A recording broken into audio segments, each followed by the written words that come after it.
Smooth or what? Well, if it isn't Wullie at Terrier Comics. Hey, a statistical zero. How you doing, my man? Oh, I'm great. Hey. Hello again. Hello again, indeed. Like forever. It does. When was the last time we did this? One of the reviews, I think. I think it was, wasn't it? Yeah, the last two have been the supercuts, super edits. Yeah, I've got an old Tatty Bogle tonight. Perfect. Indeed. This should be fun. Oh, I think so. Here we go. Bristolian Dave. Hello there. All right, May Babbers. Hey, Dave. Yep. And howdy. Howdy, Pete. Hey, Pete. Good evening. Right. Yeah, we are broadcasting live across the internet on the old YouTubes, the Facebooks. We're on the World Wide Web.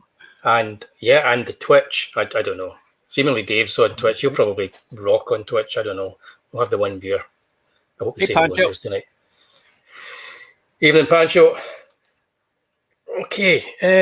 This is, well, it's Comic Book Gold, but it's an offshoot for Comic Book Gold where we're going down this route.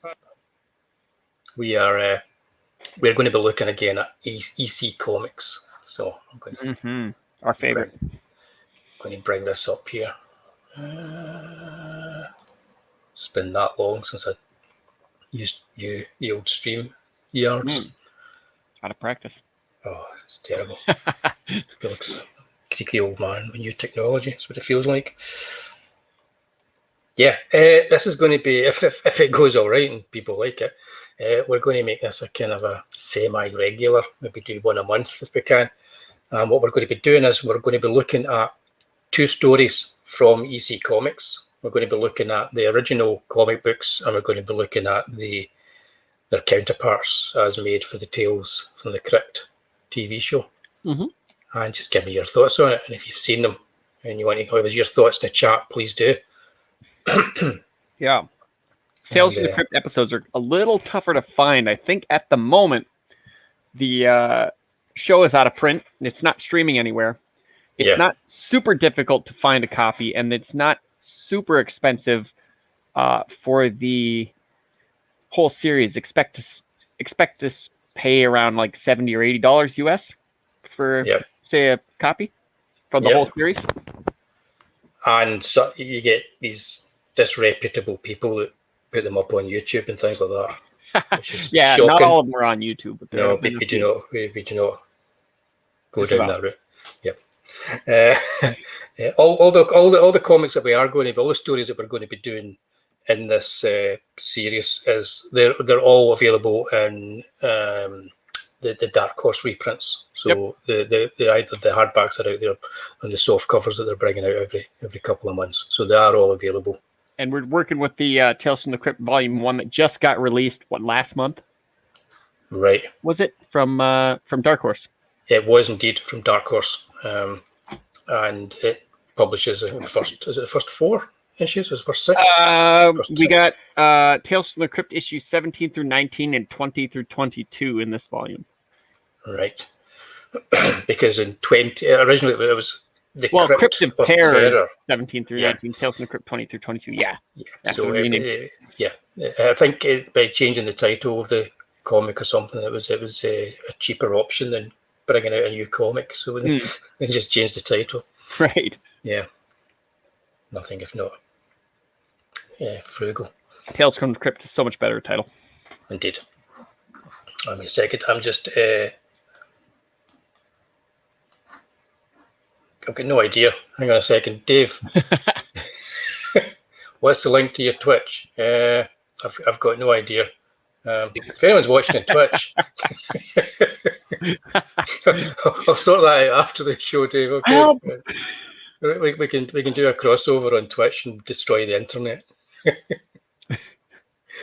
Oh man, yeah. I should probably look more into Twitch.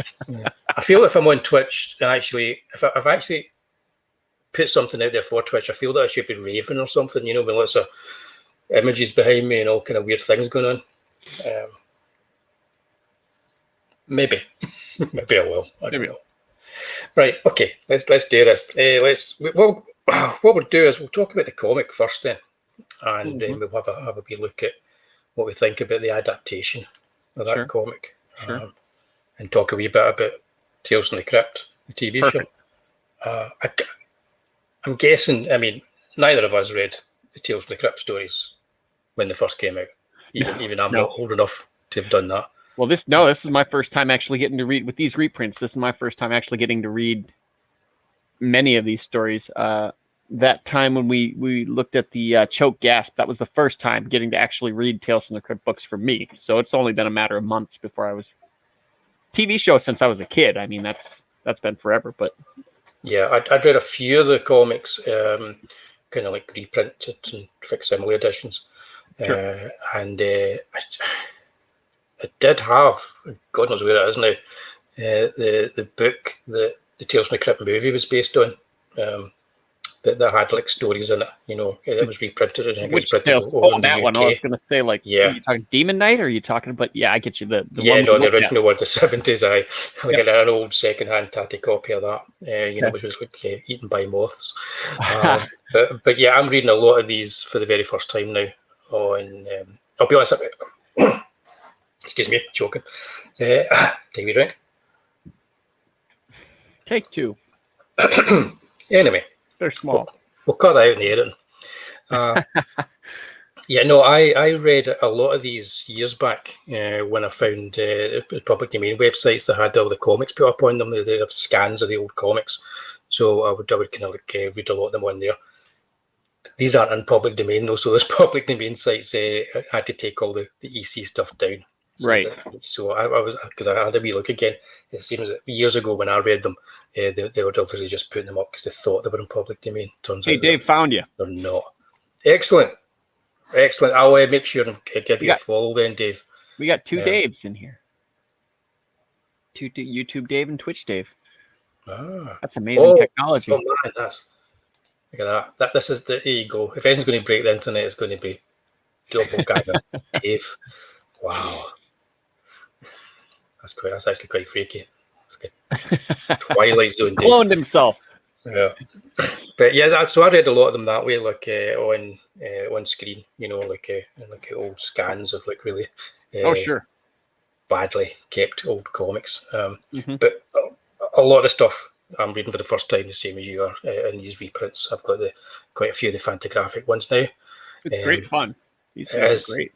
It's so much fun, and they're so different from what you get nowadays. I remember I was reading all the Warren stuff that came out in the 70s and the 80s, something eerie and creepy and vampirella, and they were very much the torch had been passed on to them, from EC. Those were never in color, were they? No, they were in black and white, and they were the ones that I read. And those were the ones that were influential for me when I was working on Tales of Crypt. Tatty Bogleman he's taken me over today. I'm the Tatty Bogleman. They were the ones that influenced me. So it's fun going back and seeing these ones, which are a little bit more conservative in some ways, but transgressive in others. Trailblazers. Yeah, trailblazers. So we'll jump right in and we'll talk about the first one, which is the man who was Death, and that's the chap there. That's the man who was Death. This is the cover for the issue that was in. Crypt of Terror 17. On the left-hand side is that's a photograph I took from the book that we were talking about, the Dark Horse collection. And on the right-hand side that's the original cover and the bugbear. Just so I can always talk about my bugbear as the recolouring. I don't know why they decided to completely change Maurice Severin's colours the way they have, but they have. I think they were trying to use like your traditional color theory to make stuff pop a little more. Yeah, like modern color theory. Yeah, but she was a fantastic artist and colorist in her own right. It's just a shame that they didn't stick to her palette when they did this, because in every case her colors are better. But what can you do? It's still a good job of colouring. I mean, as far as recolouring goes, it's probably the best job of recolouring that I've seen out there. It's just, it's just... The werewolf's very interesting. straight up changing it from like a more dog type one to that one back there looked just like a white guy with a dog face. Yeah, it looks like he's just a weirdo. Bestial, yeah. Or not quite changed yet, that kind of thing. Whereas I've gone straight for the full-on werewolf look. But Weird. yeah, I don't know. Anyway, I'm not going to go into that. I'm not going to go into it. But every time I show a cover, I will show the original cover next to it. Sure. So, yeah, the man who was Death. What did you think of this story? I mean, well, so for you guys that haven't read any of these Tales from the Crypt, they're about 7 pages long, and there's more text in these usually in 7 pages than you get in an issue of today's comic book. So that it balances out. They only need 7 pages to tell a pretty decent story, which is why it's great that the TV series is like a half an hour, because it fits very well with what they've got. That being said, it's a fairly different story than the TV adaptation. Yeah, it is. So it's an interesting one to pick. I mean, it's written by Gardner Fox, who is a Golden Age writer who wrote. Just realised you can't see because I'm just going to jump in here every second. Brandon, I'm going to say, there you go. You can see that now, guys. It's written by Gardner Fox, and he wrote all the kind of like major Golden Age comics back in the 30s and the 40s. So Batman, the original Sandman, the Flash, Hawkman, Justice Society of America, all that kind of stuff. He wrote that, and he did the Silver Age stuff as well with the Justice League. Not particularly well known for his horror. So this is kind of like an interesting one to read, because I think it's more like a crime story horror than an outright horror. It's like a ripped from the headlines type story. Which many of those actually were. It's kind of a not quite accurate to say they're all monster stories and stuff. A lot of these were murder stories. Yeah. Just straight crime. It's just straight crime, exactly. This one here, it's about an executioner who is he loves his work. He just loves it. As you can see, he's this wee kind of like baldy guy here with a hat and the buggy eyes. But they end up in a situation where people are not getting found not guilty, and he's not getting any work. That's pretty much it, isn't it? He's not getting to kill people, and he thinks people are getting let off that shouldn't be getting let off. So he takes it upon himself to go out there, kind of like the Punisher, and to kill them. I like this one guy getting electrocuted, sort of like in his shower. Is it electrocuted in the shower? No, the guy's got electrocuted on the fence there. Right. Yeah. Like he poured acid on him or something. Yeah, I think I'm trying to remember now, because I read this a couple of weeks ago. Yeah, he's into he's a hangman. Yep. Wasn't he? And he's into kind of like killing people in interesting ways. Typically likes his electricity. Yeah, and he loves it. And as you can see, he just loves it. But the police are following him, and they kind of like they eventually track him down, and he ends up being led to death row, much the same way as he led other people. Right. I'm trying to think, do they mirror that? The third panel, the first page there, you see a guy getting dragged down the corridor, and it ends with him being dragged down the corridor. Yep. Because he was sitting there saying, "Oh, you weren't thinking about that when you murdered that guy, were you?" No, not at all. All high and mighty when he's actually throwing the switch. Exactly. So that's the story. Artist is like a Bill Fraccio, I believe. No, but it's one of those ones where I kind of enjoyed it more after seeing the TV version. I'll be honest with you. Yeah, I kind of enjoyed this one more. I liked it, but it seemed just a wee bit too sedate at times, and just a bit too. I'm going to say far-fetched. I mean, do you know what I mean when I say this? Oh, yeah. Because they're all far-fetched. But, yeah, it just had a kind of like I was reading it, I liked the one murderer going on to the next, and he was having so much fun killing these people. Right. That I wanted it to end with something more than him being found by police jumping out the bushes and hitting him in the head with back of the head with a gun. You know, I wanted it to be something where maybe some kind of poetic justice, where one of his kind of stunts goes wrong, or something like that. You know, or to actually see him with the noose around his neck, right? That kind of thing. I wanted it to be grislier and just a bit more kind of like. That probably would have happened in later EC issues. It would have, yeah. Graham Ingles' story would have had him dangling there at the end. Getting started here. Yeah, so it's got that. It's got that. It's in the first issue that they put out, and it's got that sense of like they're just kind of like feeling their way with us. And when I watched the TV show, I enjoyed this more. But what were your thoughts on this, just as a story? Oh man, I gotta say, dead opposite. I like this one a lot. I mean, you know, like you get to see in 7 pages how I didn't really like the whole like, oh, people just aren't being found guilty. The TV show, it's like if this were the pencils, the TV show is the inks for me. Right. I kind of liked. I like William Sadler. That guy's a great. He's one of those that guys that most people don't know his name, but every time you see him, he knocks it out of the park. Yep. I mean, he was even kind of likable, the character. He's explaining to you why he's doing the things he's doing. And it made more sense that he got sacked because, you know, they shut it down. So he's just going to keep doing a skill he's built for 12 years. Well, the TV show, I've got some images up here. Just And a lot of people, he's Frank Darabont. Frank Darabont loves this guy. You'll see him in a lot of those movies. Yeah. You'll recognize him from Die Hard 2, Die Harder, and from Bill and Ted's Bogus Adventure or Journey. I always get the Journey and Adventures mixed up. This is the image they used for the comic. It kind of looks a bit like a Howard Chaykin, doesn't it? Or a Mike Vosberg.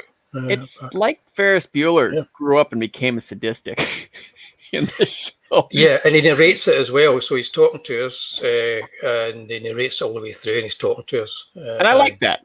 Yeah, that's good. And I like William Sadler. He's a good actor.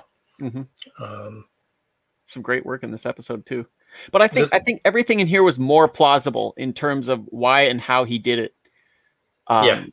With like he got fired, and then these people are actually, spoiler alert, these people are actually guilty, most of them. Yeah. You know, he's not just chasing. So in the comic, they made it a point. One guy wasn't actually guilty. He was like, I don't know who did it, but it wasn't me. You know, as he's thinking to himself in the shower. Yeah, and then he gets it. Yeah, he definitely is kind of like he is taking out people who, you know, deserve it. You know, which is a weird conflict. It is a bit. It's still bad, but I mean, yeah, like it's a better story in terms of the conflict that goes on. Definitely. Yeah, it's interesting that. Before we go on, I'll just say hello to Kim. Hey, Kim. Hey, Kim. Good afternoon. And Demon. Hey, Demon. Hey. Good. I'll say good evening to you, Demon. This was the first one that was shown. The first episode that was shown, and it was a Walter Hill episode, and it also had a really nice Ry Cooder score in it as well. Oh yeah, it was so weird. It was like a happy-go-lucky, like normal Joe kind of. It's like this kind of really nice jangly, hey folksy kind of like executioner score. Right. And having a good time at his work. Yeah, because I had seen this one before, but I'd totally forgotten that it was that it had the kind of feel that it had. It made me appreciate the original story a little bit more. Well, they took the best parts and put it in the episode. Yeah. I also appreciate the fact that Gardner Fox, although it was all a bit hokey and it all fell into place just a bit too easily, he had taken the effort to bring in the cops and have them kind of like investigate and then catch him. Whereas in this, they don't bother with that. He just gets caught. Well, it makes sense, right? If you got two people that went to trial and they died, the cops are gonna watch this person that went to trial. Yeah, so they just cut all that out. It also has Garrett Graham in it, who was Beef in the amazing Phantom of the Paradise. Another that guy actor. Yeah, and he was brilliant in that, and he's always good value for the 1 or 2 scenes that he usually gets to be in, and he gets electrocuted in the bath. But I think this is the right way to do it in adaptation. You know what I mean? You take like the basic story and strands, and you like explore a couple of new ideas while keeping exactly, to the beats of the original story. That's the right way to do it. Yeah, you're making the people that love the story happy, and you're giving them something new to look at, and you're giving something really entertaining to people that have never seen the story before. Indeed. Yeah, unless the people who love the story don't like excessive nudity. And there was that one scene. This is HBO. This was HBO, and I think the remit was it needs to have all this in it. So they kind of did it. They went overboard with it, which is the way to do it. That's HBO's game in the first. I mean, like if you watch later on in the series, there's not a lot of nudity. It pops up every once in a while, but I mean, they get you like the first few episodes for the people that like that, and then they just kind of looks like they crammed it all into episode 1. To be honest, that's absolutely true. All in episode 1. Just justify the HBO rating. Yeah, I'm sure Gardner Fox would have been. Oh my goodness. Yeah. But yeah, I enjoyed watching this again. I think I haven't seen it since it was first shown. The show has aged really well, and I think the hammy acting usually so you know what you're watching. Tell you what I haven't seen. The image up in the corner is from another Tales from the Crypt, where he actually plays Death in the same way that he plays him in Bill and Ted. I've not seen that one. Oh, like during one of the bumpers, like the.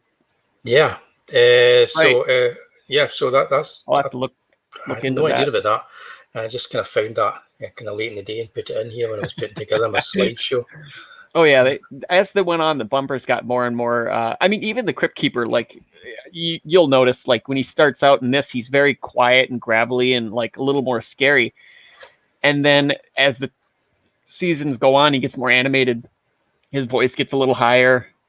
Lots more jokes. Yeah, kind of like with Freddy Krueger, sort of thing. Yeah, and he seems a bit frailer in this as well. Right. He's less animated, probably because they're still kind of working it all out. Yeah, the puppet wasn't as good. It looked like a different puppet. Yeah. Thinner. They put a torso on him later, I think. Yeah, he definitely seems frail. And kind of, I think Ralph Richardson would probably take him if they were to fight. The original. I want to say that puppet's in the Smithsonian or one of the museums now. Just kind of hanging out. Cool. So that's a good reason to go to the Smithsonian. Not sure if it's on display right now, but I mean, I know it was in a museum at one point because they don't use it anymore. It could be falling apart at any second. The Assassin was the other episode. Right. I imagine that's 1994, so that was way late on. So yeah, I'm going to look that one out. So that was after Bill and Ted then. So he was. I think so. Yeah. So he was. And then he got to be in Demon Knight as well. Yeah, that's Pete Lear's letting us know Lincoln segment for Bordello of Blood. Yeah, nobody cared about that. Killed the franchise for a while. Kind of did it. Kind of did it. Well, no, they had one straight to video one with Tim Curry later on. I've not seen that. The Ritual, I think it was called. Right. Okay, I'll give that a look. So, what's your overall thoughts on this? I liked it a lot. I think it aged really well. He did a great job in like the charisma from the character. You're listening to him a lot, like I said, like Ferris Bueller when he's talking to the camera and just kind of you're walking along this con artist. And this one you're walking along with this murderer, and he's just kind of explaining all about he had a speech about crackheads where he's like, oh, they sit and taste death, a little bit at a time. I like that. It's honest, but at the same time, the crackheads are pieces of shit. Yeah, that's good. It's got that kind of Walter Hill kind of like meets sort of film noir or neo noir kind of feel to it, but sure, all ramped up. The original comic, I think they both kind of are worth revisiting. The original comic definitely feels more like a golden age comic in many respects, like an old school golden age comic. I think that's probably Gardner Fox's writing, but it's fun. Oh yes, yeah. And now we go to Mute Witness to Murder. Mute Witness to Murder. Oh, I'm moving my. Oh, there you go. Mute witness to murder. Right. Okay. I'm going to bring it back up. Something was wrong there, but I'm back on screen. There we go. Mute witness to murder. By Johnny Craig. Right. I'm becoming something of a Johnny Craig fan because he's definitely one of the most interesting writers and artists that was working at EC. Tended to write most of his own strips that he drew, and this is one of his covers. He also did the last cover that we looked at, and that was a Johnny Craig cover as well. And he drew kind of like interesting, sort of like believable characters, and he was really drawing kind of like a sexy, dangerous women as well. You know, kind of like film noir sort of aspect to him. And this is from the Crypt of Terror, number 18, and yep, there you go. Recolored, not so bad, but original colors better. I like the shadow separation from that original book there. Got the new one's got just that slight fade, and the old one's got a very definite, like where the blanket is. Yeah, I like that as well. That. Yeah, I like that as well because it's got more a sense of the shadow of death. Wow. Right. Hey, I'm having a look here. Now look at all that text. There we go. Hang on, I've got my pages mixed up. Look at all that. Oh, on the cover even. Yeah. Well, there was I think the thinking behind that was that a kid would pick this up and they would read that with all that text in the cover, and then they'd be bought in for the story. Yep. So once they've read the cover, they're like, I need to buy this. So rather than just putting like an interesting visual, you had to have the visual, but the actual words were as important as the images, which is the way comics should be, I suppose. Well, you only had so much room to work with that big typeface. Yeah, taking over. Yeah, you had to get something. Exactly. So, mute witness to murder. I like that splash, almost splash page. Almost splash page. Yeah. It's almost a Steve Ditko-esque. Yeah. Ashen. Yes, almost a Steve Ditko-esque kind of page, that isn't it? The floating heads. I like that. I do a bit of that myself in the comics I've been working on recently. Right. But I've gone and moved all these for some strange reason. Ooh. So, I've gone and combined them, and you can't see Johnny Craig's name, but there you go. we know it's Johnny Craig. This is like a huge jump in quality visually, from the first story that we looked at. I think also in the writing, not to diss Gardner Fox, but it's written in a more modern style for when it was written in the 50s. It's got that kind of sense of like the time and the place. And I really like this. The whole idea of this story is that it's the anniversary of this couple, and she's looking out the window, and she's looking over, and she sees this doctor murder his wife, because his wife is girlfriend, can't remember, but his wife in the through the window. So it's a kind of like a Hitchcockian rear window type thing. She sees a murder, but she's so shocked by it that she can't speak. It's almost like she's in a state of shock and she can't speak. So her husband goes to get help, goes to get a doctor, and he brings back the doctor who just murders somebody. And very Hitchcock. Very Hitchcock. He's like, what was she doing last? She was standing over that window, and then he susses, she's seen me kills, so if she's seen me kill, it's Widow Water speaking. So he takes her into his asylum, really, and locks her away and keeps her locked away. He's going to give her a lobotomy eventually, isn't he? Right, yeah. But or in the comic, they just say like some sort of a generic brain surgery or something like that. Yeah, but he's going to kind of take care of her. But he's got a heart problem, did he take care of the husband? He does, doesn't he? Did he do that in this? No, he didn't do that in this. No, he doesn't. That's the TV version. So in this, he's got a heart problem, and he kind of has a heart attack. Yep. and after telling he's going to give her a lobotomy, as you can see, she attacks him. He's going to have a heart attack, and she stands by and she watches him, as it were, just die. Yep. And she lets him know that she can speak now, and she could actually call for help, but she's not going to. She's going to let him die. Terrific wee story. There's some nice Johnny Craig black and white line art. Terrific wee story. I thoroughly enjoyed it. What about yourself, Statto? This one, I think the exact opposite of the last story. I like this one a lot more in the print than on the movie. Yeah, I'm the same. Yeah, I am the same with this. I think it was cleaner. It was. Yeah, it's funny that because the actual version that's on the TV show is very similar. It is. It's more accurate, but at the same time, like there are little details, like he's got that the little television screen, so you can see him. Yeah. And so that whoever's at the desk can see him. Presumably, they would have sat and watched him murder the husband. Yeah, I thought that at the end as well. Yeah, I thought that's kind of like. But then again, if he's the only one, he's probably went in there and he raised it and stuff. But yeah, it's got kind of plot holes in it. Yep. But I did quite like the fact that he murders the husband in front of her. Right. I did quite like that. It's a white room, though. All that blood going all over the place would be kind of hard to cover up. Yeah. But the nurse seems she doesn't seem to care much about anything, the nurse.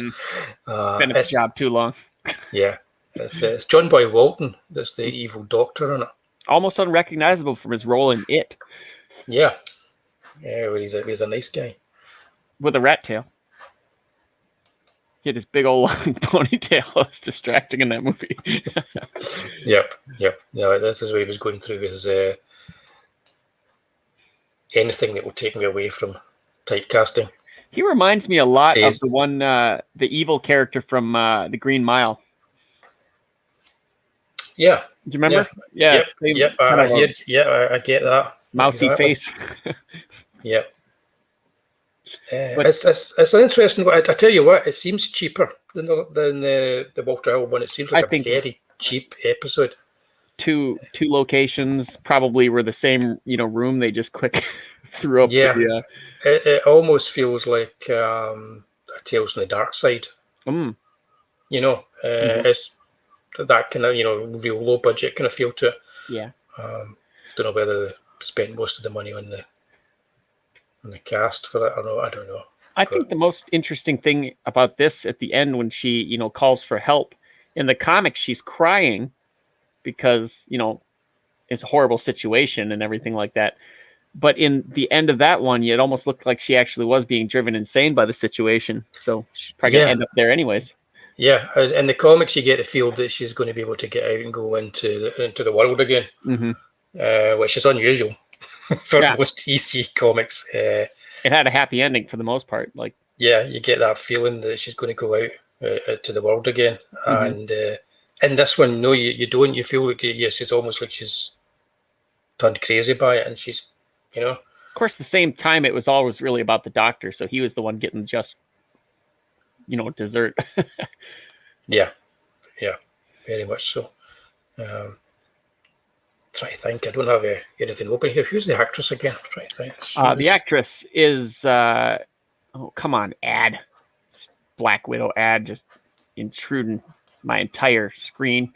That's Patricia Clarkson, who most would probably know from her work in The Green Mile and Shutter Island and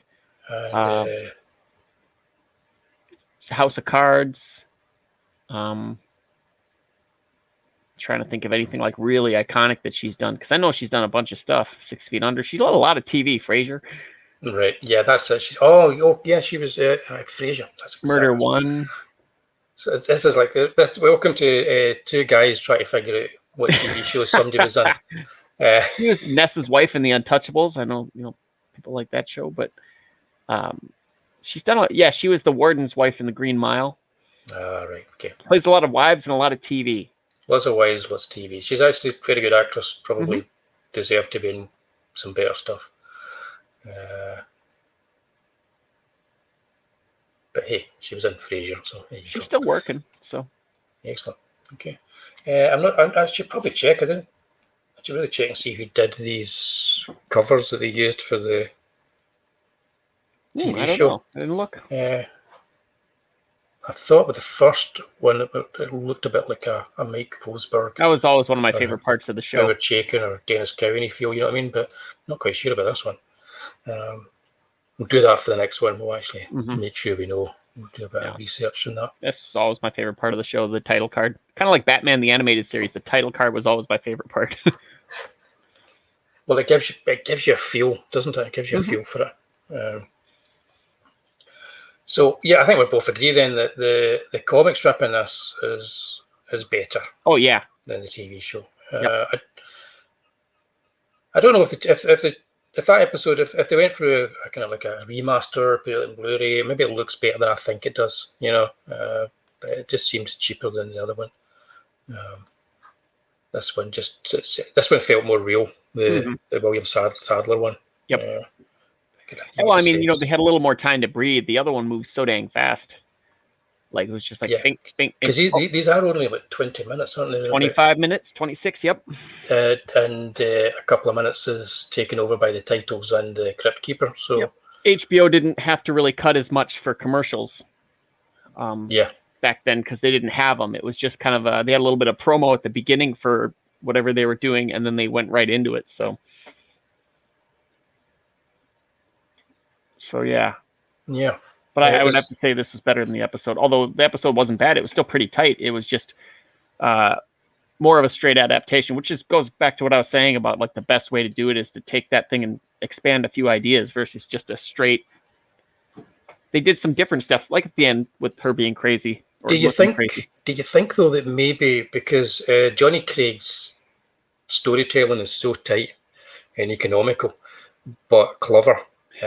Do you think that it makes it difficult to, to not try and stick to it? Because they do stick to it quite well, but they don't really get the feel of it. I also think, though, from a technical standpoint, the first season of Tales from the Crypt, it was like 6 episodes long, 5-6 episodes long, but that was like a who's who of directors. I think Robert Zemeckis was in there. I think who directed this one? It was big, names that did the first few episodes, and then it started to go more over to TV guys. Yeah. And whatnot. Yeah. So I think that definitely had an effect. The fact that Walter Hill was the director. Well, he was a director on, and he's done a lot of producing. Aliens. He's done some directing here. Bullet to the Head. Deadwood. He did Deadwood. Last Man Standing with Bruce Willis. Yeah, he did Hard Times with Charles Bronson. That's all you need to know. I was right, by the way. I've just found it. I was right. Not there. He directed The Warriors.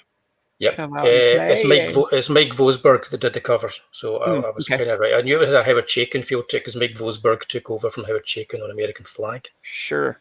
He kind of apes him. You can see that a little bit. Mm-hmm. It's like Dennis Cowan tracing Howard Chaykin, if you can imagine that. Right. So he did the covers for these two kind of like redraws.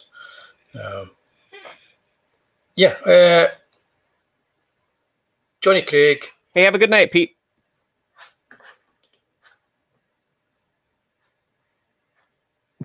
He's going for the TV box set. It doesn't come from Turkey.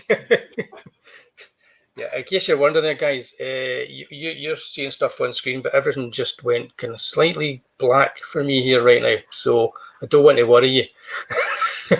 I don't know if there's going to be a blue, like a nice remastered Blu-ray box set. I'm not sure where the rights are with Tales from the Crypt. Yeah, I don't know. I've been kind of holding out for one. It hasn't even had a second, it's had a couple of printings for, the first printings were like these paper cases that unfolded. And then the next printings were just straight up jewel cases for the box set. But they haven't even had, if you look at on DVD, they don't look much better than they did on TV. They did nothing for these.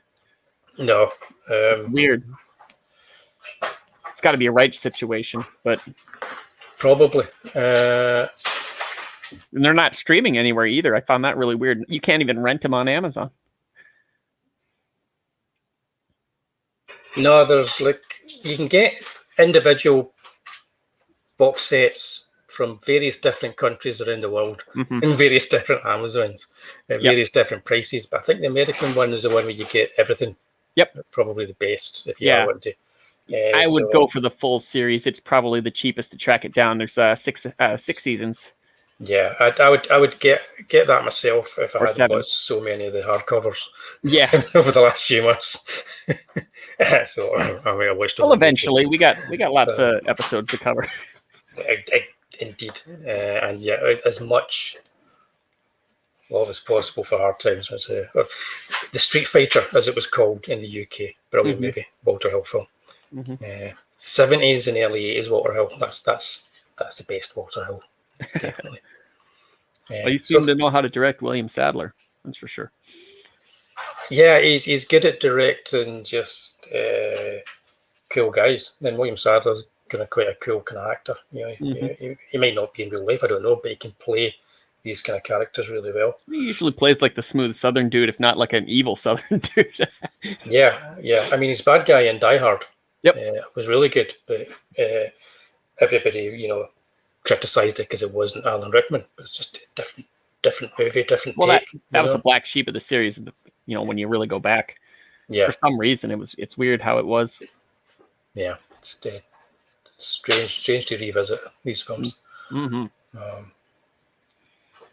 Oh, that's it then. That's our recommendations out of this is. If you are interested in reading these, get the Dark Horse. Get the cheap copy, soft cover that you can get for Tales from the Crypt. I think it's works out about $20 or whatever that is in the UK. $17.99 Amazon in the US. So that means about what, 15, 14 for you guys? Yep. And you can read along with us because next time we do this, it'll be another 2 stories from out of that collection that we'll be doing. I'm having a lot of fun reading through them. Did they do that werewolf story, Tales from the Crypt? Do we know? I don't think so. They did. No, I don't believe so. I can only think of a couple of werewolf ones, and that wasn't it. One of them had Timothy Dalton. It was called Werewolf Concerto. Right. No, that's a shame because I quite liked that werewolf story. It was an oddity. It was like an early attempt at a werewolf story. A real oddity, but I enjoyed it. Anyhow, that's us. That's the show for tonight. These are just going to be around about 45-50 minutes, looking at these two stories every time we do this show, and talking about the episodes as well. We will let you know well in advance what the next show is going to be. If you do want to read them and join us, in the chat talking about them. Like I say, they'll be from that. It'll be from one of the first 6 issues of the Crypt of Terror, or Tales from the Crypt as it became. But we're going to be back next week because we'll not be doing this for a while, so we're just easing back into it again. That's what we do, easing it back into it again. We're going to be back next week, and we're going to be doing Wullie and Statto at the movies, and we're doing live in 6 days. It's Pierce Brosnan Bond films that we're doing. It's easy for me to say. So Remington Steele in the house next Thursday at 8 o'clock. And we're going to be, I've already watched 2 of them. I'm watching them all out of order. That's okay. I'm having fun doing it. I'm leaving one that I think I'm going to enjoy the most to the end.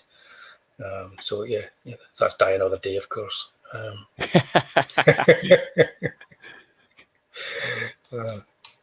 Put it off as long as possible. Cheers, Pancho. Glad you enjoyed it. Thanks. Like I say, guys, you'll have seen the Bonds. Join us next week. Let us know your thoughts as we talk about them, and we'll see you all again quite soon for another EC Tales. And yeah. Oh, by the way, I've got a campaign out there called Ales of Dark Werewolves and Vampires. If you're interested in it, give it a look. I can't be bothered shelling it because it's too much effort. I'm actually going to dive into the artwork next week in a big way. every day I'm going to be drawing on it over the next month, and there's going to be lots of kind of like things coming through. You'll be seeing lots of stuff, so make sure you're following me on Twitter as well, or Facebook, because lots of images are going to start flying out there into the interwebs. Okay, guys, something to look forward to. Eek. Right, take care, everybody. See you in the funny books. Bye all.